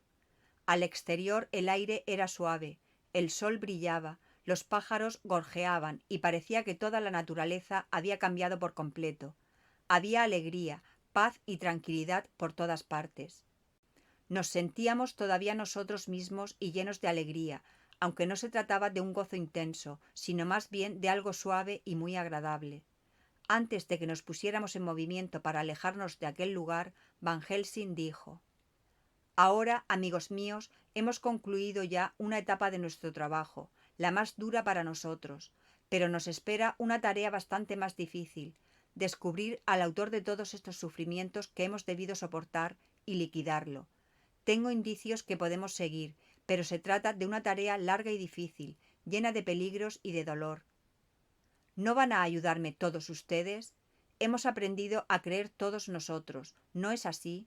Y, siendo así, ¿no vemos cuál es nuestro deber? Sí, nos prometemos ir hasta el fin, por amargo que sea». Todos aceptamos su mano, uno por uno, y prometimos. Luego, al tiempo que nos alejábamos del cementerio, el profesor dijo: «Dentro de 2 noches deberán reunirse conmigo para cenar juntos en casa de nuestro amigo John. Debo hablar con otros 2 amigos, 2 personas a las que ustedes no conocen todavía, y debo prepararme para tener listo el programa de trabajo y todos nuestros planes. Amigo John, venga conmigo a casa, ya que tengo muchas cosas que consultarle y podrá ayudarme. Esta noche saldré para Ámsterdam, pero regresaré mañana por la noche. Entonces comenzará verdaderamente nuestro trabajo. Pero antes de ello tendré muchas cosas que decirles, para que sepan qué tenemos que hacer y qué es lo que debemos temer. Luego volveremos a renovar nuestra promesa, unos a otros, ya que nos espera una tarea terrible, y una vez que hayamos echado a andar sobre ese terreno, ya no podremos retroceder». Capítulo 17. Del diario del Dr. Seward. Continuación. Cuando llegamos al Hotel Berkeley, Van Helsing encontró un telegrama que había llegado en su ausencia. «Llegaré por tren. Jonathan en Whitby. Noticias importantes. Mina Harker». El profesor estaba encantado. «Ah, esa maravillosa señora Mina», dijo, «una perla entre las mujeres. Va a llegar, pero no puedo quedarme a esperarla. Debe llevarla a su casa, amigo John. Debe ir a recibirla a la estación. Mándele un telegrama en camino para que esté preparada». Cuando enviamos el telegrama, el profesor tomó una taza de té. A continuación me habló de un diario de Jonathan Harker y me entregó una copia mecanografiada, así como el diario que escribió Mina Harker en Whitby. «Tómelos», me dijo, «y examínelos atentamente. Para cuando regrese estará usted al corriente de todos los hechos, y así podremos emprender mejor nuestras investigaciones. Cuídelos, puesto que su contenido es un verdadero tesoro. Necesitará toda su fe, a pesar de la experiencia que ha tenido hoy mismo. Lo que se dice aquí, colocó pesadamente la mano, con gravedad, sobre el montón de papeles, al tiempo que hablaba. Puede ser el principio del fin para usted, para mí y para muchos otros. O puede significar el fin del muerto vivo que tantas atrocidades comete en la tierra. Léalo todo, se lo ruego, con atención. Y si puede añadir usted algo a la historia que aquí se relata, hágalo, puesto que en este caso todo es importante. Ha consignado en su diario todos esos extraños sucesos. ¿No es así? Claro. Bueno, pues entonces pasaremos todo en revista juntos, cuando regrese. A continuación hizo todos los preparativos para su viaje, y poco después se dirigió a Liverpool Street. Yo me encaminé a Paddington, a donde llegué con un cuarto de hora antes de la llegada del tren. La multitud se fue haciendo menos densa después del movimiento característico en los andenes de llegada. Comenzaba a intranquilizarme, temiendo no encontrar a mi invitada, cuando una joven de rostro dulce y apariencia delicada se dirigió hacia mí y después de una rápida ojeada me dijo: «Es usted el señor Seward, ¿verdad? Y usted la señora Harker», le respondí inmediatamente. Entonces la joven me tendió la mano. Lo conocía por la descripción que me hizo la pobre Lucy, pero guardó silencio repentinamente y un fuerte rubor cubrió sus mejillas. El rubor que apareció en mi rostro nos tranquilizó a los dos en cierto modo, puesto que era una respuesta tácita al suyo. Tomé su equipaje, que incluía una máquina de escribir, y tomamos el metro hasta Fenchurch Street, después de enviar recado a mi ama de llaves para que dispusiera una salita y una habitación dormitorio para la recién llegada. Pronto llegamos. La joven sabía, por supuesto, que el lugar era un asilo de alienados, pero vi que no lograba contener un estremecimiento cuando entramos. Me dijo que si era posible le gustaría acompañarme a mi estudio, debido a que tenía mucho de qué hablarme. Por consiguiente, estoy terminando de registrar los conocimientos en mi diario fonográfico, mientras la espero. Como todavía no he tenido la oportunidad de leer los papeles que me confió Van Helsing, aunque se encuentran extendidos frente a mí, tendré que hacer que la señora se interese en alguna cosa para poder dedicarme a su lectura. No sabe cuán precioso es el tiempo o de qué índole es la tarea que hemos emprendido. Debo tener cuidado para no asustarla. Aquí llega.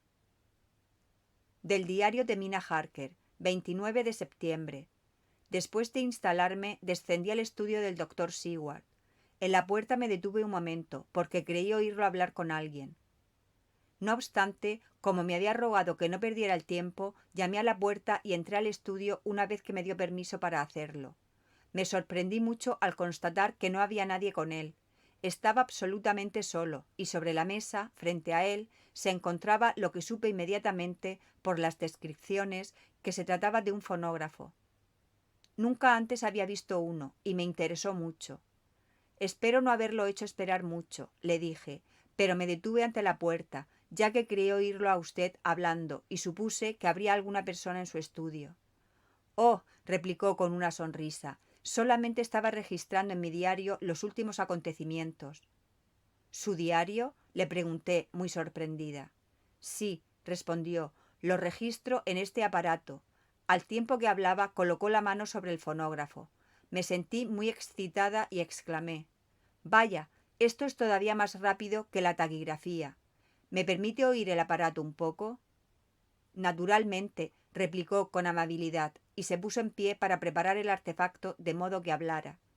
Entonces se detuvo y apareció en su rostro una expresión confusa. «El caso es», comenzó en tono extraño que solo registró mi diario, y se refiere enteramente, casi completamente, a mis casos. Sería algo muy desagradable, quiero decir. Guardó silencio y traté de ayudarlo a salir de su confusión. «Usted ayudó en la asistencia a mi querida Lucy en los últimos instantes. Déjeme escuchar cómo murió. Le agradeceré mucho todo lo que pueda saber sobre ella. Me era verdaderamente muy querida». Para mi sorpresa, respondió con una expresión de profundo horror en sus facciones. «¿Quiere que le hable de su muerte? Por nada del mundo». «¿Por qué no?», pregunté, mientras un sentimiento terrible se iba apoderando de mí. El doctor hizo nuevamente una pausa y pude ver que estaba tratando de buscar una excusa. Finalmente balbuceó: «Ve usted, No sé cómo retirar todo lo particular que contiene el diario. Mientras hablaba se le ocurrió una idea y dijo, con una simplicidad llena de inconsciencia, en un tono de voz diferente y con el candor de un niño: «Esa es la verdad, le doy mi palabra de ello, sobre mi honor de indio honrado». No pude menos de sonreír y el doctor hizo una mueca. «Esta vez me he traicionado», dijo. «Pero, ¿sabe usted que aun cuando hace ya varios meses que mantengo al día el diario, nunca me preocupé de cómo podría encontrar cualquier parte en especial de él que deseara examinar?» Pero esta vez me convencí de que el diario del doctor que asistió a Lucy tendría algo que añadir a nuestra suma de conocimientos sobre el terrible ser. Y dije llanamente: «Entonces, doctor Seward, lo mejor será que me deje que le haga una copia en mi máquina de escribir». Se puso intensamente pálido, al tiempo que me decía: «No, no, no, por nada en el mundo dejaré que usted conozca esa terrible historia». Por consiguiente, era terrible. Mi intuición no me había engañado. Por unos instantes estuve pensando, y mientras mis ojos examinaban cuidadosamente la habitación, buscando algo o alguna oportunidad que pudiera ayudarme, vi un montón de papeles escritos a máquina sobre su mesa. Los ojos del doctor se fijaron en los míos e involuntariamente siguió la dirección de mi mirada. Al ver los papeles comprendió qué era lo que estaba pensando. «Usted no me conoce», le dije. «Cuando haya leído esos papeles, el diario de mi esposo y el mío propio, que yo misma copié en la máquina de escribir, me conocerá un poco mejor. No he dejado de expresar todos mis pensamientos y los sentimientos de mi corazón en ese diario, pero, naturalmente, usted no me conoce, todavía, y no puedo esperar que confíe en mí para revelarme algo tan importante. Desde luego es un hombre de naturaleza muy noble. Mi pobre Lucy tenía razón respecto a él». Se puso en pie y abrió un amplio cajón, en el que estaban guardados en orden varios cilindros metálicos huecos, cubiertos de cera oscura, y dijo: «Tiene usted razón, no confiaba en usted debido a que no la conocía. Pero ahora la conozco, y déjeme decirle que debí conocerla hace ya mucho tiempo. Ya sé que Lucy le habló a usted de mí, del mismo modo que me habló a mí de usted. ¿Me permite que haga el único ajuste que puedo? Tome los cilindros y óigalos. La primera media docena son personales y no la horrorizarán. Así podrá usted conocerme mejor. Para cuando termine de oírlos, la cena estará ya lista. Mientras tanto, debo leer parte de esos documentos y así estaré en condiciones de comprender mejor ciertas cosas». Llevó él mismo el fonógrafo a mi salita y lo ajustó para que pudiera oírlo. «Ahora voy a conocer algo agradable, estoy segura de ello, ya que me va a mostrar el otro lado de un verdadero amor del que solamente conozco una parte». Del diario del doctor Seward, 29 de septiembre. Estaba tan absorto en la lectura del diario de Jonathan Harker y en el de su esposa que dejé pasar el tiempo sin pensar. La señora Harker no había descendido todavía cuando la sirvienta anunció que la cena estaba servida. «Es probable que esté cansada. Será mejor que retrasemos la cena una hora», le dije, y volví a enfrascarme en mi lectura. Acababa de terminar la lectura del diario de la señora Harker cuando ella entró al estudio. Se veía muy bonita y dulce, pero un poco triste. Y sus ojos estaban un poco hinchados, signo inequívoco de que había estado llorando. Por alguna razón eso me emocionó profundamente. Unos instantes antes había tenido yo mismo ganas de llorar, Dios lo sabe, pero el alivio que las lágrimas procuran me había sido negado. Y entonces, al ver aquellos ojos de mirada dulce que habían estado llenos de lágrimas, me impresionó. Por consiguiente, le dije con toda la amabilidad que pude: «Me temo que mi diario la ha desconsolado». «Oh, no, no estoy desconsolada», replicó, «pero me han emocionado más de lo que puedo decir sus lamentaciones. Es una máquina maravillosa, pero cruelmente verdadera. Me hizo escuchar en el tono exacto las angustias de su corazón. Era como un alma que se dirige a Dios Todopoderoso. Nadie debe volver a escribir nunca eso. He tratado de serle útil. He copiado sus palabras en mi máquina de escribir y nadie más necesita oír ahora los latidos de su corazón, como lo he hecho yo. Nadie necesita saberlo nunca, ni lo sabrá», le dije en tono muy bajo. Ella colocó su mano sobre las mías y me dijo con gravedad: «Deben conocerlo. Deben. ¿Por qué? Preguntó. Porque es una parte de la terrible historia, una parte de la muerte de la pobre y querida Lucy y de las causas que la provocaron. Porque en la lucha que nos espera, para librar a la Tierra de ese terrible monstruo, debemos adquirir todos los conocimientos y toda la ayuda que es posible obtener. Creo que los cilindros que me confió contienen más de lo que usted deseaba que yo conociera, pero he visto que en ese registro hay muchos indicios para la solución de este negro misterio. ¿No va a dejarme usted que le ayude? Conozco todo hasta cierto punto, y comprendo ya, aunque su diario me condujo solo hasta el 7 de septiembre, cómo estaba siendo acosada la pobre Lucy y cómo se iba desarrollando su terrible destino.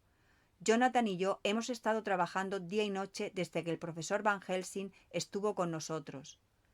Mi esposo ha ido a Whitby a conseguir más información y llegará aquí mañana para tratar de ayudarnos a todos. No debemos tener secretos entre nosotros. Trabajando juntos y con entera confianza podremos ser, con toda seguridad, más útiles y efectivos que si alguno de nosotros está sumido en la oscuridad. Me miró de modo tan suplicante y al mismo tiempo manifestando tanto valor y resolución en su actitud que cedí inmediatamente ante sus deseos. Haga usted lo que mejor le parezca con respecto a este asunto, le dije. Que Dios me perdone si hago mal. Hay aún cosas terribles que va a conocer. Pero si ha recorrido ya tanto trecho en lo referente a la muerte de la pobre Lucy, no se contentará, lo sé, permaneciendo en la ignorancia. No, el fin mismo podrá darle a usted un poco de paz. Venga, la cena está servida. Debemos fortalecernos para soportar lo que nos espera. Tenemos ante nosotros una tarea cruel y peligrosa. Cuando haya cenado podrá conocer todo el resto y responderé a todas las preguntas que usted quiera hacerme, en el caso de que haya algo que no comprenda, aunque estaba claro para todos los que estábamos presentes. Del diario de Mina Harker, 29 de septiembre. Después de cenar, acompañé al doctor Seward a su estudio. Llevó el fonógrafo de mi salita y yo tomé mi máquina de escribir.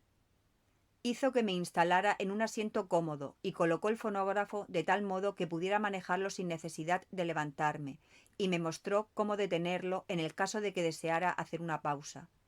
Entonces, muy preocupado, tomó asiento de espaldas a mí para que me sintiera con mayor libertad, y comenzó a leer. Yo me coloqué en los oídos el casco y escuché.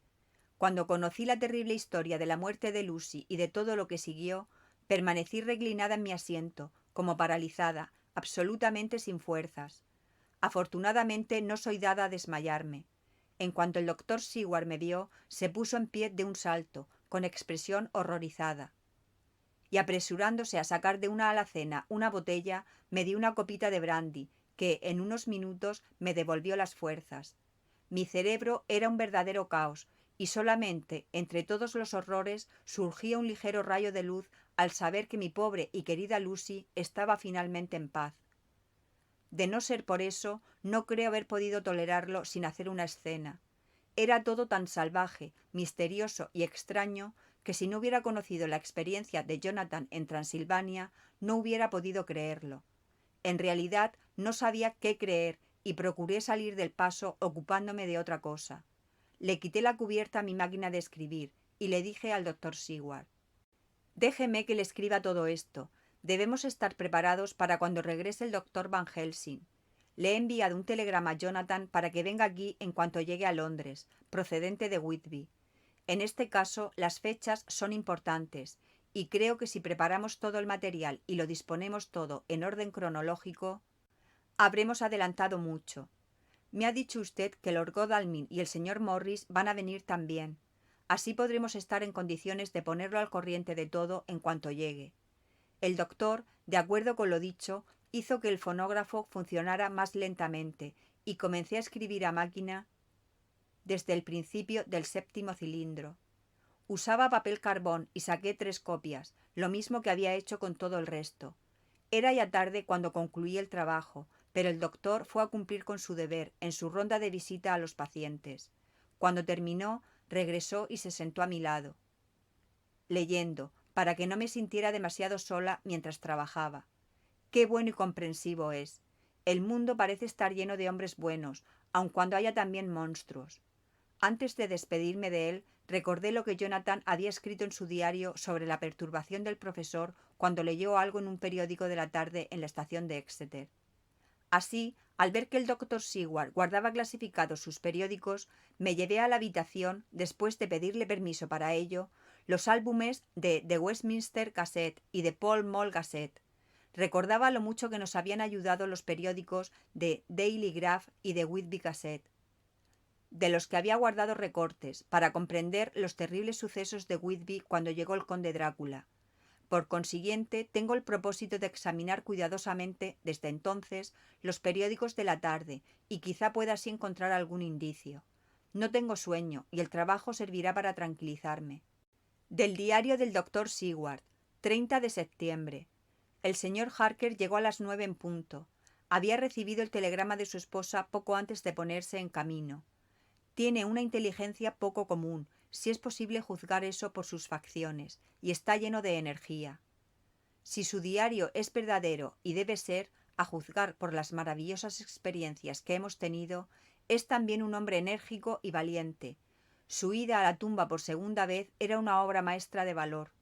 Después de leer su informe, estaba preparado a encontrarme con un buen espécimen de la raza humana, pero no con el caballero tranquilo y serio que llegó aquí hoy. Más tarde, después del almuerzo, Harker y su esposa regresaron a sus habitaciones, y al pasar hace un rato junto a su puerta, oí el ruido que producía su máquina de escribir. Trabajan mucho. La señora Harker me dijo que estaban poniendo en orden cronológico todas las pruebas que poseían. Harker había recibido las cartas entre la consigna de las cajas en Whitby y los mozos de guarda que se ocuparon de ellas en Londres. Ahora está leyendo la copia mecanografiada por su esposa de mi diario. Me pregunto qué conclusiones sacarán. Aquí está. Es extraño que no se me ocurriera pensar que la casa vecina pudiera ser el escondrijo del conde. Sin embargo, Dios sabe que habíamos tenido suficientes indicios a causa del comportamiento del pobre Renfield. El montón de cartas relativas a la adquisición de la casa se encontraba con las copias mecanografiadas. Si lo hubiéramos sabido antes, hubiéramos podido salvarle la vida a la pobre Lucy. Basta, esos pensamientos conducen a la locura. Harker ha regresado a sus habitaciones y está otra vez poniendo en orden el material que posee. Dice que para la hora de la cena estarán en condiciones de presentar una narración que tenga una relación absoluta entre todos los hechos. Piensa que, mientras tanto, debo ir a ver a Renfield, puesto que hasta estos momentos ha sido una especie de guía sobre las entradas y salidas del conde. Me es difícil verlo todavía, pero cuando examine las fechas supongo que veré claramente la relación existente. Qué bueno que la señora Harker mecanografió el contenido de mis cilindros. Nunca hubiéramos podido encontrar las fechas de otro modo. Encontré a Renfield sentado plácidamente en su habitación y sonriendo como un bendito.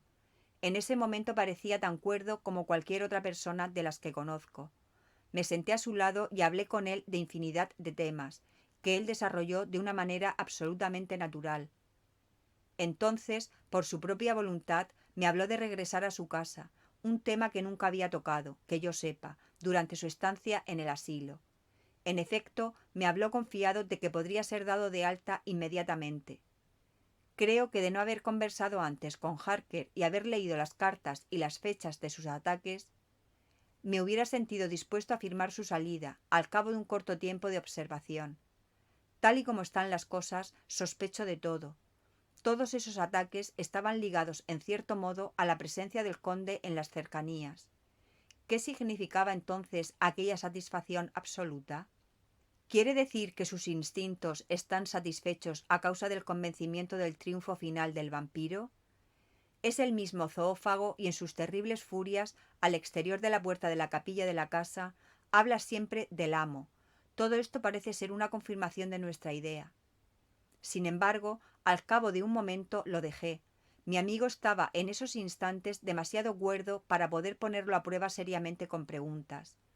Puede comenzar a reflexionar y entonces, por consiguiente, me alejé de él. Desconfío de esos momentos de calma que tiene a veces y le he dado al enfermero la orden de que lo vigile estrechamente y que tenga lista una camisa de fuerza para utilizarla en caso de necesidad. Del diario de Jonathan Harker, 29 de septiembre, en el tren hacia Londres. Cuando recibí el amable mensaje del señor Billington, en el que me decía que estaba dispuesto a facilitarme todos los informes que obraban en su poder, creí conveniente ir directamente a Whitby y llevar a cabo en el lugar mismo todas las investigaciones que deseaba. Mi objeto era el de seguir el horrible cargamento del conde hasta su casa de Londres. Más tarde podríamos ocuparnos de ello. El hijo de Billington, un joven muy agradable, fue a la estación a recibirme y me condujo a casa de su padre, en donde habían decidido que debería pasar la noche. Eran hospitalarios, con la hospitalidad propia de Yorkshire, dando todo a los invitados y dejándolos en entera libertad para que hicieran lo que deseaban. Sabían que tenía mucho que hacer y que mi estancia iba a ser muy corta, y el señor Billington tenía preparados en su oficina todos los documentos relativos a la consignación de las cajas. Me llevé una fuerte impresión al volver a ver una de las cartas que había visto sobre la mesa del conde, antes de tener conocimiento de sus planes diabólicos. Todo había sido pensado cuidadosamente y ejecutado sistemáticamente y con precisión. Parecía haber estado preparado para vencer cualquier obstáculo que pudiera surgir por accidente para impedir que se llevaran a cabo sus intenciones. No había dejado nada a la casualidad, y la absoluta exactitud con la que sus instrucciones fueron seguidas era simplemente un resultado lógico de su cuidado. Vi la factura y tomé nota de ella. 50 cajas de tierra común para fines experimentales. También la copia de la carta dirigida a Carter Paterson y su respuesta. Saqué copias de las dos. Esa era toda la información que podía facilitarme el señor Billington, de modo que me dirigí al puerto a ver a los guardacostas, a los oficiales de la aduana y al comandante de puerto. Todos ellos tenían algo que decir sobre la entrada extraña del barco, que ya comenzaba a tener su lugar en las tradiciones locales, pero no pudieron añadir nada a la simple descripción 50 cajas de tierra común. A continuación fui a ver al jefe de estación, que me puso amablemente en contacto con los hombres que habían recibido en realidad las cajas. Su descripción coincidía con las listas y no tuvieron nada que añadir, excepto que las cajas eran extraordinariamente pesadas y que su embarque había sido un trabajo muy duro. Uno de ellos dijo que era una pena que no hubiera habido algún caballero presente, como usted, señor, para recompensar en cierto modo sus esfuerzos, con una propina en metálico. Otro expresó lo mismo, diciendo que el esfuerzo hecho les había producido una sed tan grande que todavía no habían logrado calmarla del todo. No es necesario añadir que, antes de dejarlos, me encargué de que no volvieran a tener que hacer ningún reproche al respecto. 30 de septiembre. El jefe de estación tuvo la amabilidad de darme unas líneas escritas para su colega de King's Cross, de manera que cuando llegué allá por la mañana pude hacerle preguntas sobre la llegada de las cajas. Él también me puso inmediatamente en contacto con los empleados apropiados y vi que sus explicaciones coincidían con la factura original. Las oportunidades de tener una sed anormal habían sido pocas en este último caso. Sin embargo, habían sido aprovechadas generosamente y me vi obligado a ocuparme del resultado de un modo ex post facto. De allí me dirigí a las oficinas centrales de Carter Paterson, donde fui recibido con la mayor cortesía. Examinaron la transacción en su diario y sus archivos de correspondencia, y telefonearon inmediatamente a su oficina de King's Cross para obtener más detalles. Afortunadamente, los hombres que se encargaron del acarreo estaban esperando trabajo, y el funcionario los envió inmediatamente, mandando asimismo con uno de ellos el certificado de tránsito y todos los documentos relativos a la entrega de las cajas en Carfax. Nuevamente descubrí que el duplicado correspondía exactamente. Los portadores estaban en condiciones de complementar la parquedad de los documentos con unos cuantos detalles. Pronto supe que esos detalles estaban relacionados con lo sucio del trabajo y con la terrible sed que les produjo a los trabajadores. Al ofrecerles la oportunidad más tarde para que la calmaran, uno de los hombres hizo notar: «Esa casa, señor, es la más abandonada que he visto en toda mi vida. Caramba, parece que hace ya un siglo que nadie la ha tocado». Había una tapa tan gruesa de polvo que hubiéramos podido dormir en el suelo sin lastimarnos los riñones, y tan en desorden que parecía el antiguo templo de Jerusalén. Pero la vieja capilla fue el colmo de todo. Mis compañeros y yo pensamos que nunca saldríamos de esa casa bastante pronto. ¡Cielo santo! Por nada del mundo me quedaría allí un solo instante después de anochecer. Puesto que ya había estado en la casa, no tuve inconveniente en creerle, pero si hubiera sabido lo que yo, es seguro que habría empleado palabras más duras.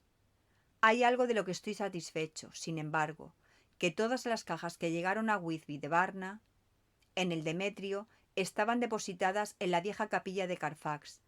Debía haber allí 50, a menos que hubieran retirado ya alguna, como lo temía, basándome en el diario del doctor Seward.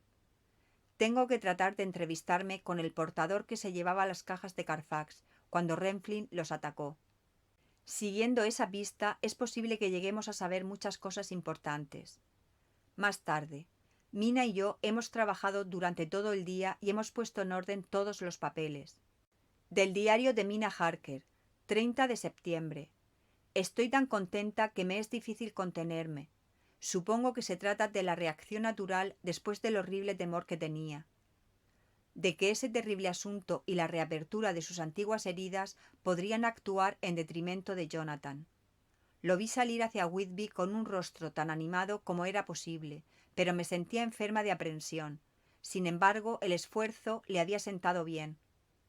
Nunca había estado tan resuelto, fuerte y con tanta energía volcánica como ahora. Es exacto lo que me dijo el excelente profesor Van Helsing.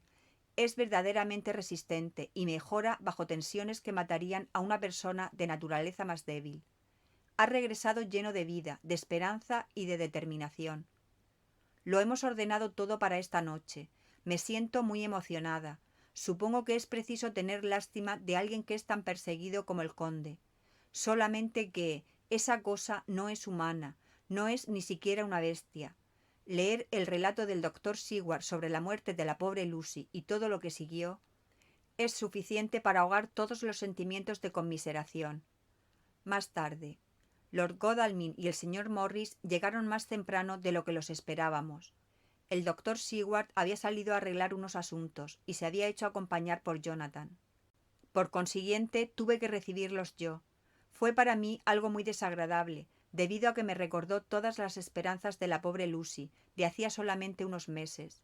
Naturalmente, habían oído a Lucy hablar de mí, y parecía que el doctor Van Helsing había estado también haciéndome propaganda, como lo expresó el señor Morris. Pobres amigos, ninguno de ellos sabe que estoy al corriente de todas las proposiciones que le hicieron a Lucy. No sabían exactamente qué decir o hacer, ya que ignoraban hasta qué punto estaba yo al corriente de todo. Por consiguiente, tuvieron que hablar de trivialidades. Sin embargo, reflexioné profundamente y llegué a la conclusión de que lo mejor que podía hacer era ponerlos al corriente de todo. Sabía, por el diario del doctor Seward, que habían asistido a la muerte de la pobre Lucy, a la muerte verdadera, y que no debía tener miedo de revelar un secreto antes de tiempo. Por consiguiente, les dije de la mejor manera posible que había leído todos los documentos y diarios y que mi esposo y yo, después de mecanografiarlos, acabábamos de terminar de ponerlos en orden. Les di una copia a cada uno de ellos para que pudieran leerlos en la biblioteca. Cuando Lord Godalming recibió la suya y la leyó cuidadosamente, era un legajo considerable de documentos, dijo: ¿Ha escrito usted todo esto, señora Harker? Asentí, y él agregó: no comprendo muy bien el fin de todo esto. Pero son todos ustedes tan buenos y amables y han estado trabajando de manera tan enérgica y honrada que lo único que puedo hacer es aceptar todas sus ideas a ciegas y tratar de ayudarlos. Ya he recibido una lección al tener que aceptar hechos que son suficientes para hacer que un hombre se sienta triste hasta los últimos momentos de su vida. Además, sé que usted amaba a mi pobre Lucy. Al llegar a este punto se volvió y se cubrió el rostro con las manos. Alcancé a percibir el llanto en el tono de su voz. El señor Morris, con delicadeza instintiva, le puso una mano en el hombro durante un momento y luego salió lentamente de la habitación. Supongo que hay algo en la naturaleza de una mujer que hace que un hombre se sienta libre para desplomarse frente a ella y expresar sus sentimientos emotivos o de ternura sin creer que sean humillantes para su virilidad. Porque cuando Lord Godalming se vio solo conmigo, se sentó en el diván y dio rienda suelta al llanto sincera y abiertamente. Me senté a su lado y le tomé la mano. Espero que no haya pensado que fuera un atrevimiento mío, y que si piensa en ello después, nunca se le ocurrirá nada semejante. Le estoy denigrando un poco, sé que nunca lo hará, es demasiado caballeresco para eso. Comprendí que su corazón estaba destrozado, y le dije: quería a Lucy y sé lo que ella representaba para usted, y lo que era usted para ella. Éramos como hermanas, y ahora que ella se ha ido, ¿no va a permitirme que sea como una hermana para usted en medio de su dolor? Sé la tristeza que lo ha embargado, aunque no puedo medir exactamente su profundidad. Si la simpatía y la comprensión pueden ayudarlo a usted en su aflicción, ¿no me permite que lo ayude, por amor de Lucy? En un instante el pobre hombre se encontró abrumado por el dolor. Me pareció que todo lo que había tenido que sufrir en silencio hasta entonces brotaba de golpe. Se puso fuera de sí y, levantando las manos abiertas, hizo chocar las palmas, expresando la magnitud de su dolor. Se puso en pie y, un instante después, volvió a tomar asiento, y las lágrimas no cesaban de correrle por las mejillas. Sentí una enorme lástima por él y, sin pensarlo, abrí los brazos. Con un sollozo apoyó su cabeza en mi hombro y lloró como un niño cansado, al tiempo que temblaba de emoción. Nosotras, las mujeres, tenemos algo de madres que nos hacen elevarnos sobre las cosas menos importantes cuando se invoca la maternidad. Sentí que aquella cabeza de hombre presa del dolor reposaba sobre mí, como si fuera la del bebé que algún día podré tener en el regazo, y le acaricié el pelo, como si se tratara de mi hijo. En aquel momento no pensé en lo extraño que era todo aquello. Al cabo de un rato sus sollozos cesaron y se irguió, excusándose, aunque no trató de esconder su emoción. Me dijo que durante muchos días y noches, días llenos de fatiga y noches sin sueño, se había sentido incapaz de hablar con nadie, como debe hacerlo un hombre en momentos de aflicción como aquellos. No había ninguna mujer cuyo consuelo pudiera serle entregado o con el que, debido a las terribles circunstancias que rodeaban a su dolor, pudiera hablar libremente. Ahora sé cómo sufría, dijo, al tiempo que se secaba los ojos, pero no sé ni siquiera en este momento, y ninguna otra persona podrá comprenderlo nunca, lo mucho que ha significado hoy para mí su dulce consuelo. Con el tiempo lo comprenderé mejor, y créame que, aunque se lo agradezco infinitamente ahora, mi agradecimiento irá en aumento al mismo tiempo que mi comprensión. ¿Me permite usted que seamos como hermanos durante todas nuestras vidas, por amor de Lucy? Por el amor de nuestra Lucy, le dije al tiempo que le daba la mano. Y por usted misma, añadió él, puesto que si la estimación de un hombre y su gratitud tienen algún valor, usted las ha ganado hoy. Si alguna vez en el futuro llega usted a tener necesidad de la ayuda de un hombre, créame que no me llamará usted en vano. Dios quiera que nunca se presente ese momento en que la luz del sol desaparezca de su vida, pero si llegara a presentarse, prométame que acudirá a mí. Era tan sincero y su dolor había sido tan profundo que comprendí que sería un consuelo para él, y le dije: se lo prometo. Cuando salí al pasillo vi al señor Morris, que estaba mirando al exterior por una de las ventanas. Se volvió al oír el ruido de mis pasos. ¿Cómo está Art?, inquirió. Luego, viendo mis ojos enrojecidos, siguió diciendo: ah, ya veo que lo ha estado usted consolando. Pobre amigo mío, eso es lo que necesita. Nadie que no sea una mujer puede consolar a un hombre cuando tiene el corazón destrozado, y él no tiene a ninguna.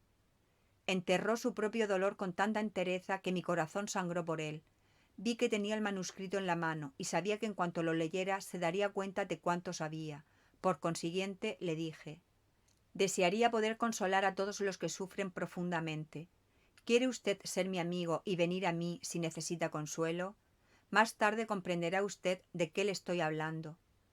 Vio que se lo decía con sinceridad, y haciéndome una reverencia me tomó la mano, se la llevó a los labios y la besó. Parecía ser un consuelo demasiado pobre para un alma tan valerosa y desinteresada. Entonces, impulsivamente, me incliné y lo besé. Sus ojos se le llenaron de lágrimas y se le hizo un nudo en la garganta. Luego dijo, en tono tranquilo: pequeña, nunca olvidará usted esa bondad sincera en toda su vida. Luego se dirigió hacia el estudio, donde se encontraba su amigo. Pequeña, la misma palabra con que se había referido a Lucy. pero demostró ser un amigo.